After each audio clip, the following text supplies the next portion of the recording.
Scott, I am so excited to chat with you today. I will say, when I think about the first time that I met you, you really were the go-to guy in social media for sharing with people how to use social media in an authentic way. A lot has changed, hasn't it? The question right now, Amber, first off, is this Scott or is this Scott's AI avatar? True. That's what we're all wondering at this point. You know what? It's amazing because you and I have been on social media for, I think, since the term, was invented, and it has shifted. We were so innocent way back in the day with our 140 characters and our little follow Fridays and things like that to what it is today, which is, a whole different world. It is a whole different world. And I think what's interesting is how it's evolved. I mean, it took, I think, many, many years where people were nurturing relationships. They were building their followings. They were trying to act in an authentic way. And then all of a sudden you have algorithms and Elon Musk and Mark Zuckerberg and AI. And it feels like just a world of fakery. Do you sense that right now in the social space? Yeah, I've been feeling that for quite some time. And it's really started with, for me, most of the automation that started. So not AI, not artificial intelligence, but just the automation. As soon as you were allowed to automate conversations or automate building relationships, that's where we kind of lost part of the plot, I think. Whether it was scheduling posts so you can set it and forget it, to just automatically adding or dropping followers, we started trying to game this system. And that system is the feed. We're told that to get into the feed, you have to create things. So we start creating things. And they're like, well, no, not exactly anymore. Now you've got to do this, or now it has to be sound, or now it has to be video. And the problem being is the platforms were saying this is what people want because that's what they were watching. And all the platforms care about is relevance, because the more relevant, the longer you stay. But then the tactics come in. Oh, you like video. Okay, so if I want to share a picture, I'll just pretend it and change it into a video format. And that's when you game the system. And that's, brands, which, like everything, we can come along and just ruin it all. I feel like we've also landed in the age of stupid, because when I'm on Facebook, for example, which I try to avoid on a regular basis, every couple of days I'm getting these notifications like your photo posts perform 67% better, your text posts perform 40% better, and like I'm being fed all of these things I don't want. What was the tipping point, at least with Mark Zuckerberg and Meta, do you think, when he started sort of shoving down what the social experience should look like down your throat and not really giving you an option to curate what you're seeing? And that's the biggest point here, Amber, is that you kind of step back. And this is what was for me, partially. I left Facebook and I left Twitter, which is like a huge thing for me. That was my backbone of everything we grew, was I didn't want to optimize my brain. I didn't want to optimize my life. I don't report quarterly to a board of directors about my personal health. I don't have a shareholders in this. I realized I just want to be a human being. And everything I did and say and do, and it was taking away from experiences. That example is before we came live here, we were talking about concerts and that concert experience and live music and how it's such a different world. It literally is that word experience, except when you have it there. And this is not an age thing. This is an every person thing usually, is people holding their phones up to record the concert. I get it if you had taken a shot and sent it to social, but I see people recording whole shows. I'm like, are you going to go back and watch that? And the problem is we don't hold it high in the air, to our face, so we can replace our eyes. We hold it above our face so we can still see, and everybody behind us can't. And that's really the part where social was literally, now it's just about self. And social used to be about who's out there, who can I connect with. Yeah, I think we've taken a devastating turn. And, I'm hesitant to sort of get into like, yesteryear it was so much better in the social back space. In our days, 6 years ago, you don't remember. Yeah. But I do think that is true, because there was a point in social media. I mean, you were kind of like the OG in the Twitter space in Canada and in the US too. I mean, many people look to you in terms of advice on how to connect on Twitter. Yeah. It was true at that time for many years that if you produced good, engaging content and you communicated with your audience of friends and contacts, that you would see growth. That is just not true anymore. I'm not saying growth is always the goal, but I think it's fair to say that it's not about good content or engagement anymore, or authenticity. And that's it. This is my biggest problem with all of it. It messes with your head. Because if I post it, let's say it's because it isn't about growth, right? If it's just personal, and I'm like, just remove business from it. This is supposed to be people connecting with people, the social of social media, and we connect together. And I have now 1,000 connections, right? Like we had back in the day. And I send it out back in that day, and 700 of you would see it. And we talk with each other. I would hop onto Twitter and would feel like Cheers. Talk about being the old people on the front of our porch, but like Cheers. You walk in and people be like, Scott, what's up? And it was really, it was literally about the interaction. And now we don't call it that. We call it engagement scores, because it doesn't matter what as long as it's a comment or a share or a like, the algorithm says keep pushing it, keep pushing it. Look, I couldn't be a marketer today. I'm not a marketer today. I yell at people on stage and we write books. I could not work for a brand in marketing. Why? Because marketing, we used to have time. We used to have time to plan. We'd have 6-month programs and a year long. And now you create. It takes the same amount of effort and strength to create great ideas, but they're dead in a day. I remember having a viral video go for 3 months. What? Like Gaga can't go 3 months without putting out a new song again. Like, it's crazy at this point.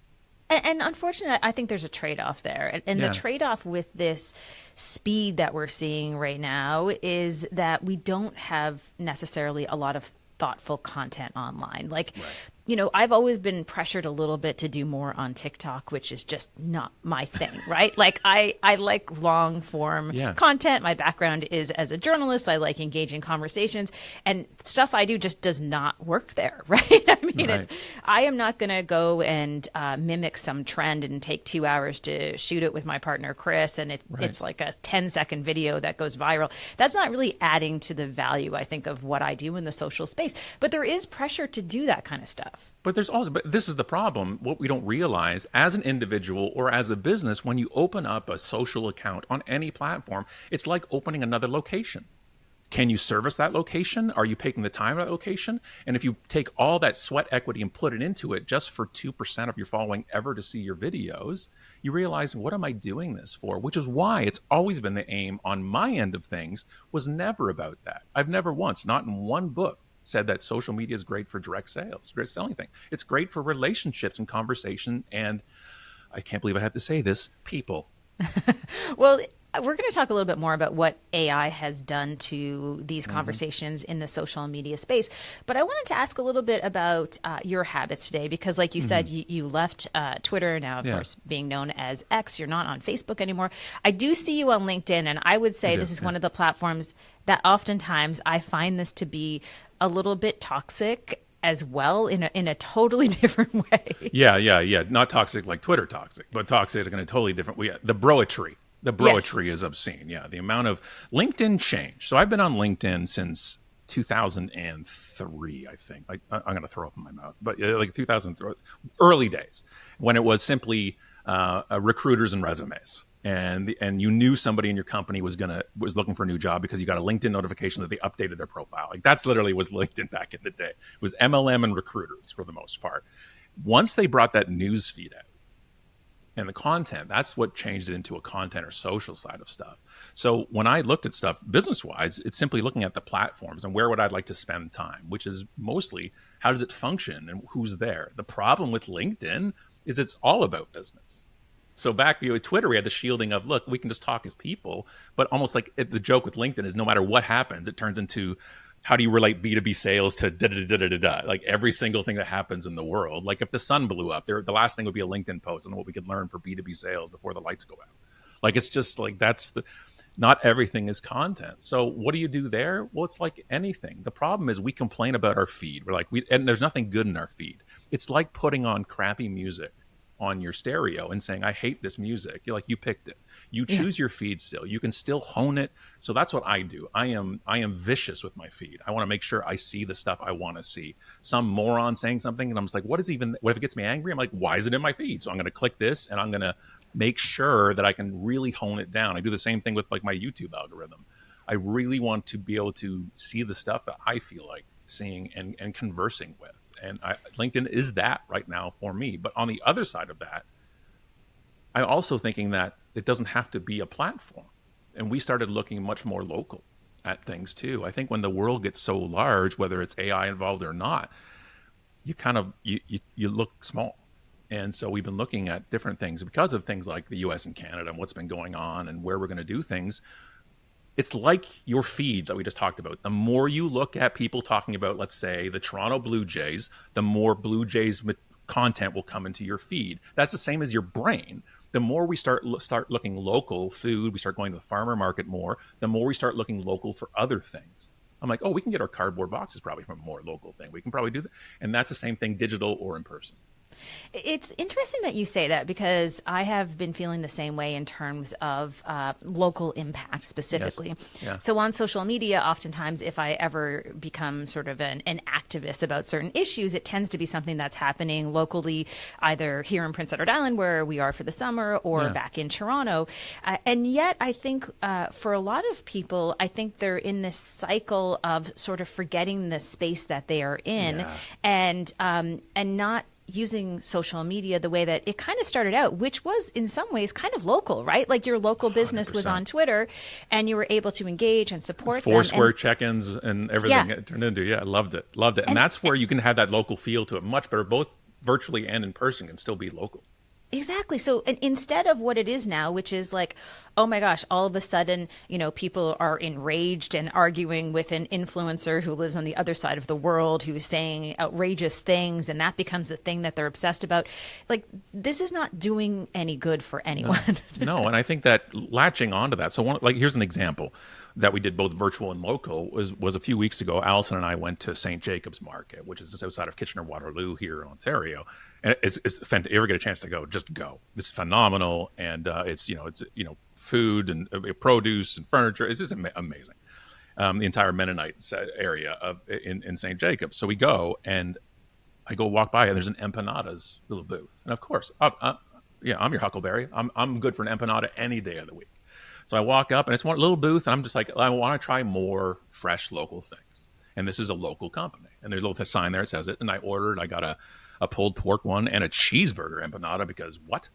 And I got them, and my eye twitched. They were so good. They were the greatest, not only empanadas I've ever had, like with the pulled pork. The pulled pork was phenomenal. It was like made. You could feel the love in it. So what do? Of course, being who I go out there and I post on Instagram. These are the best empanadas I've ever freaking had. And then I tag them. Their brand starts following me. I see it now. And look, they just opened their store, their cafe. Well, where do you think I'm going tomorrow? I'm going to go out there. And where do you think it's an hour drive from me, right? For an empanada. And I'm going to go again. And I'm going to be the biggest fan because also their owner followed me, sent me a message that thank you so much. This is a big deal for us, opening a whole location. That's so local and small. And I just saw him. He's on vacation right now. They're on a lake just down the road. And I'm like, that's so human. That's so personal, and it's about the empanadas and the food, and now I want a T-shirt. So. Well, hey, maybe you'll get a T-shirt one day, and I totally agree because that's what I'm finding again. Our son here is working in a restaurant with his cousins all summer, and I'm following everything the restaurant is posting and trying to reshare it. There's local coffee shops here that I try to support, and I feel like the only place that social isn't really broken anymore is at a local level. Like it still kind of can work. Is that a fair comment? Well, and I think I think it's a very fair comment, and I think one of the biggest reasons for that is they're not trying to. Their market isn't the world. So when it comes to things like when the problem is your market's anybody, which is so many people virtually, because once we opened up the world and and the cloud and everything else, and everybody's your customer, it's the worst possible thing because then you're always selling. Locally, right? It's like I can yell at somebody from PEI who's in Texas, but it's not going to do much for me, right? It's not going to do anything for the business. I want to focus on here. And again, local begets local. We keep doing those type of things. And again, you're only looking as far as your fence goes. Yeah. Right, which is actually makes it really work because it's a functional communication tool instead of simply a promotional tool. And I think, if we kind of zoom out a little bit and we think about what's happened over the past few years, I would argue that, you have these characters like Elon Musk and Mark Zuckerberg who are essentially deciding more or less what these social spaces look like. I would also argue at the same time they have zero interest in anything that's happening locally within communities. 100%. I mean, like one of the guys wants to go to Mars and colonize Mars. The other one has a bunker in Hawaii. They don't really understand this. Their intentions are known, for Yeah, sure. and so you get this sort of like messy space, I think, where, I think they think that they are these sort of geniuses of the tech world, and yet at the same time, things that they think are so creative and innovative are things like Elon Musk. Just this morning, I saw him post and say, "Hey, now you can use Grok to design these videos," and it was a cat with a cigarette on a motorcycle, and like I was laughing out loud because I'm thinking like this is the genius that millions of people follow. Yeah. And then Mark Zuckerberg wants your kids to become friends with AI chatbots. I mean, what has happened, Scott? It just, we went from overusing and beating down the word authentic in everything we did to then, as soon as AI was available, throwing it straight out the window and saying, we now are collaborating with our AI. It makes my stomach hurt what we're running towards.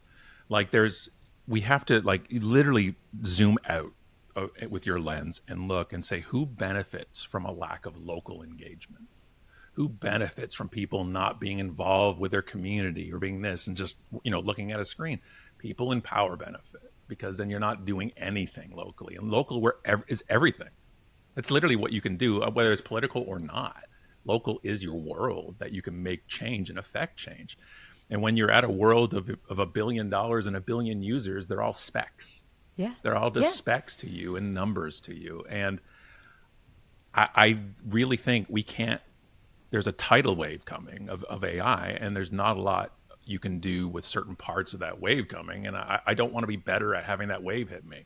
I want to get to some higher land and talk to people who don't want to be part of all this type of stuff because it's the wrong direction for me. We're outsourced. Like pick the T that you're good with outsourcing. Is it thinking? Is it texting? Is it talking? Like that's what we're allowing AI to do. And LinkedIn is a great example of that, where I get people commenting on a post this morning, and I asked them, the same person 2 days ago, and I'm like, is this AI? They're like, yeah, it gives me a presence. And I'm like, what is so important that you have to have it said, but not important enough for you to be there to say it? Why are we trying to have presence without being present in these places? We lose. Amber, I'm trying to not to rant as much as possible. I'm trying to contain this as possible. This is the place to rant. Look, AI is here. There's obviously no doubt about that. There are many, many functions.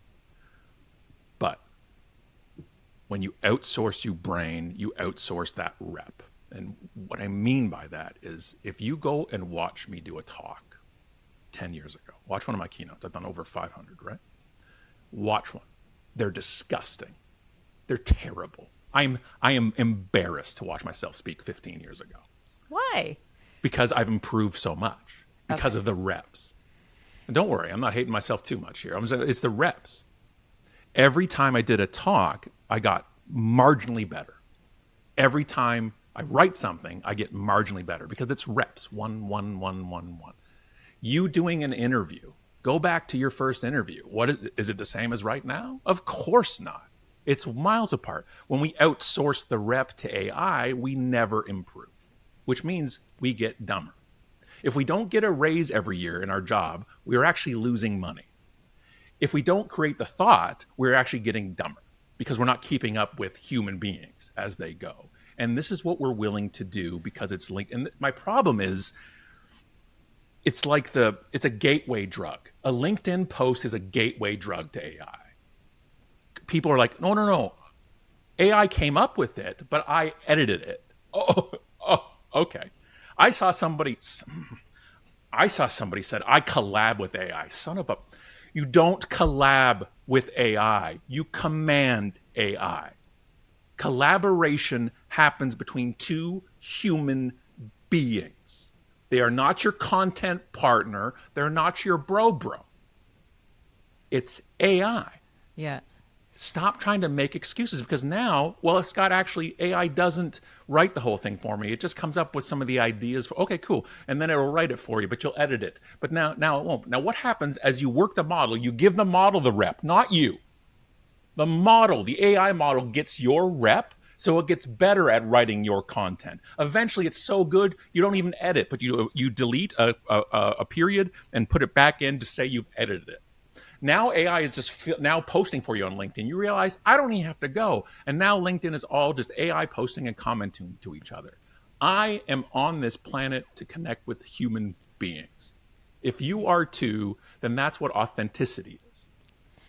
And I think you bring up a really good point. And I think for those of us who are in the arena, and what I mean by that, who are getting in front of audiences, who are taking questions human to human, you really have to know your stuff. You know, I think about writing my newsletter as an example. I've written hundreds and hundreds of issues every Tuesday, like never miss one of those issues. I have never outsourced any of that writing to AI ever. And the reason is because I do that, to your point, as sort of the reps, right? Like building the muscle and 100%. Knowing where I come from, knowing my stance, knowing what I believe in, thinking critically. All of that comes out every Tuesday as a practice as much for me as it is for the 10,000 subscribers who get the newsletter, because I am confident when I go on stage that I then know what I'm talking about. So for those of us in the arena, it becomes more difficult to kind of fake that knowledge. And so it's easy to hide behind your computer and your phone and be one of those keyboard warriors and use AI. Until it's live. Until it's live. And then all of a sudden people are like, hey, I remember you wrote this. What did you mean? And you cannot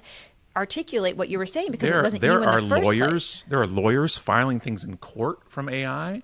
I've watched a video of a judge saying, what is this? You're like, oh, I don't know. I just asked ChatGPT. I'm crazy. Like, aren't you embarrassed? Aren't you like, even something like Otter AI, like the note-taking app that's so popular in everything, in every platform, everywhere else. And I used to teach at Sheridan. I used to be a prof at Sheridan. This is like 20 years ago now. So right when laptops were really getting popular in class, and people were started taking or using note-taking. And look, taking notes, I get it. By the way, my GPA is measured in decimal points, not anything else. So I am not commenting on any student's abilities or doing this for learning. The problem with AI taking notes, whether you're in class for school or you're in a meeting, and if you don't want to retain the meeting stuff, no worries, then ignore this. Retention is increased exponentially when you take the note because you are thinking it and then writing it, whether it's written, handwritten, or typed. When you remove that, you remove the most effective part of note-taking. And there's no more, it's an adult learning principles. It's like basic adult learning principles here. You will not, retention is so key unless it's you're cramming for the exam, you're never going to do it again, fine, figure something out, but you're not going to retain the information. And if you're supposed to be a thought leader or an expert in our arena, you're not retaining it. Why are you here?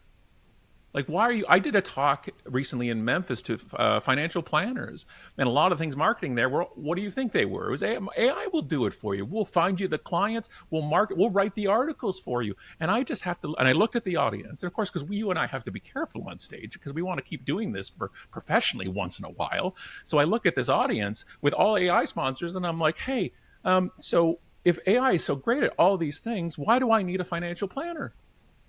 Exactly. Everybody thinks the AI truck stops before it hits them, right? AI, like I see CEOs sitting around. They're just like, this is great. We're going to lay off. You could lay off. AI can replace a CEO almost the easiest out of any position. I've seen HR departments send people to AI interviews. I'm not even going to talk about how dehumanizing it's for somebody. I'm not even going to talk about there's been AI programs for years that are already removing people from job applications before they even get to people. What I'm talking is if you are in HR, if you're watching or listening right now and you're like, you know what, I'm good with AI interviewing, you will be out of a job in 2 years. HR, as we know it, will be, I was in HR. Will be entirely gone if we keep going this way and looking at HR as we can outsource humanity. And I think you bring up such a critical point here, because I will say that I use AI all the time, but I use it for totally different things. I don't use it to outsource my critical thinking ever. I don't use it to outsource my writing. What do I use it for?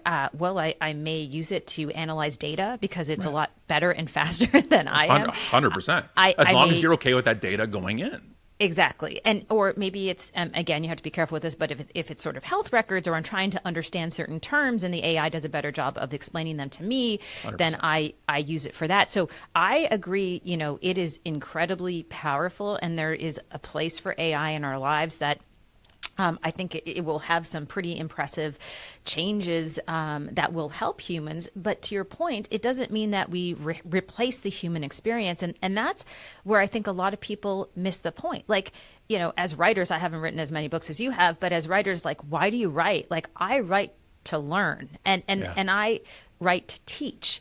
And I don't want to outsource that because that feels inauthentic to me, right?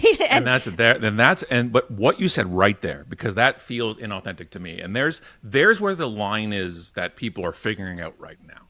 Where does it feel inauthentic for you? And the problem that I'm seeing, and again, I'm more than willing to be corrected on this, but there's a huge chunk of people that are trying to figure out where they feel good authentically.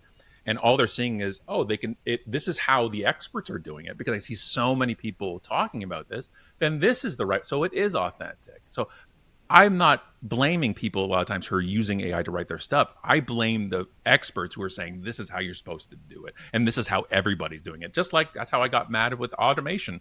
Or my entire brand's just me getting mad at stuff, I think. Oh, my goodness. Well, I think, we see that now where I see roles for AI in so many different places, but I just think people have taken it too far. I think that's what it comes down to. And I think, unfortunately, when you do get people out there who are saying that, hey, now AI companions can fill a void in your life, that can be your potential partner or your therapist. Yeah, but this is this above everything. If I believe differently, I would be celebrating AI coming right now. If the productivity gains we are and are going to get with AI were passed down to the workers, then I am all for so many parts of AI. Like we're talking 4-day work week here. We're talking like so many things we could do to save that. But as we've seen since the 80s and 90s, the worker doesn't benefit from this type of stuff. It's not going to be your job's easier. It's you're laid off.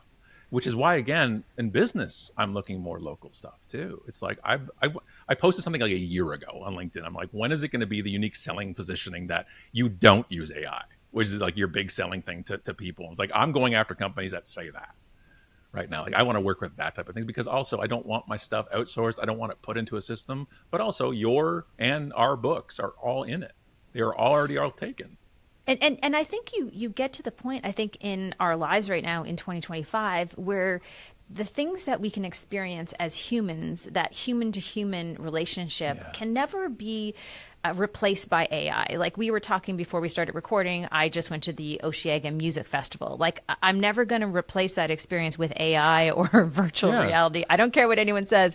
The fact that I can sort of feel people near me and their energy and their excitement and just that thrill of seeing live music. And I would argue to some extent with public speaking, right? We've both seen amazing speakers getting into a room and seeing someone's face and the way that they move around the stage and tell those stories.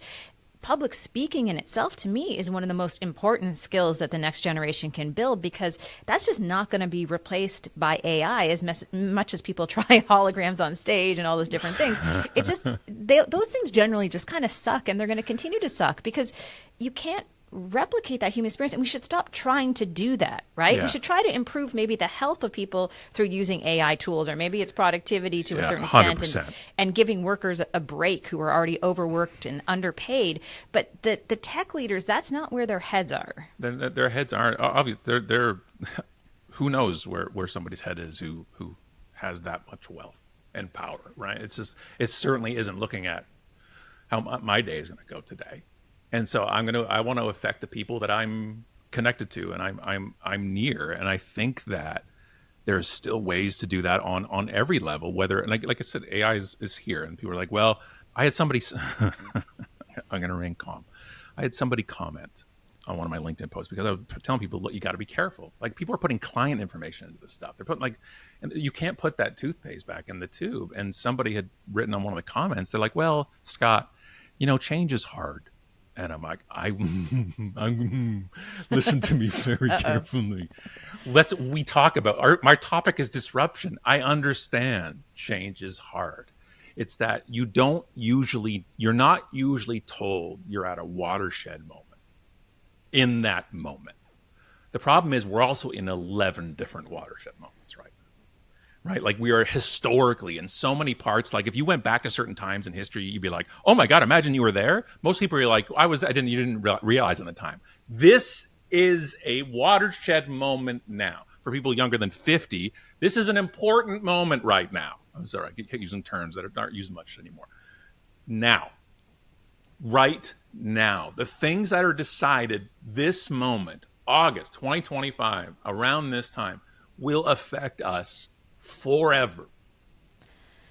I just want to go back to something you said because you had like three different things in terms of different directions we could have gone with this conversation. But I loved your point about how people on social media can easily sort of detach to the realities in front of them. Yes. And I see that happening in the social space in such a significant way. And I think AI is only going to continue to fuel this idea of like, hey, I should be obsessed with this issue and I'm going to go down this rabbit hole and that's all I'm going to care about.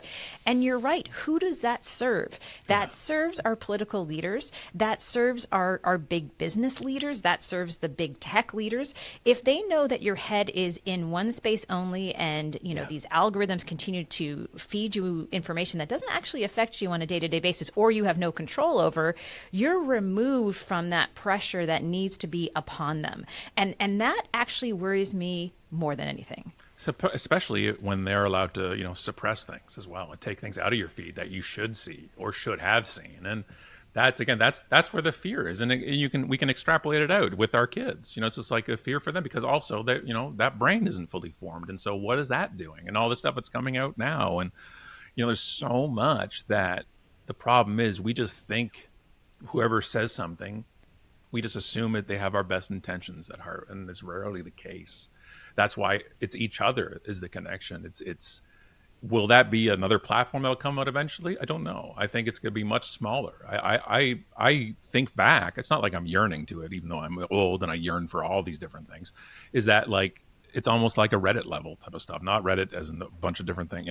I know what comes with Reddit. I've been there a long time, but like local things, like I use the Bushwick Reddit to find the artist that made the banana painting behind my head here, in the Bushwick subreddit, and find the best thing. Like, those localized things are real important. And the problem is social. The thing that excited me most about social media is the problem now, because you can connect with anybody, anywhere, anytime. It's a really good point. Just one last question for you, and I could speak to you forever because we have so much in common on this journey. But I hate to ask people to predict the future because I think it's very difficult to do that much more than, say, 6 months, a year, 2 years down the road. But I think about this question all the time because my partner, Chris, who you know, he is saying to me a lot as of late, like, it doesn't really matter on social media, like how many views you get and your engagement. The authenticity is the most important thing. Like, can people trust you? And I've been just really digging into this idea. How do you see the future of social going, and what should people keep top of mind if they still do want to be in some of these spaces? I think and I agree with Chris 100% on that. That first of all is, I think we have to figure out why you're there. Because the reason why you're there now or why you were there before doesn't have to be the same reason today. So when you look at those things and say, because like you're saying, well, you have to be more authentic, but then we have to keep that sentence going. Why? Well, if I'm on there for relationships, and the point is ignoring the noise and connecting with individuals I think I have a connection with, or I could have one. If it's a brand, well, I'm there to increase my brand reputation. Okay, how? Like, you got to boil this stuff down. Like, it's like saying I'm going to use the phone today for my business. What the hell does that mean?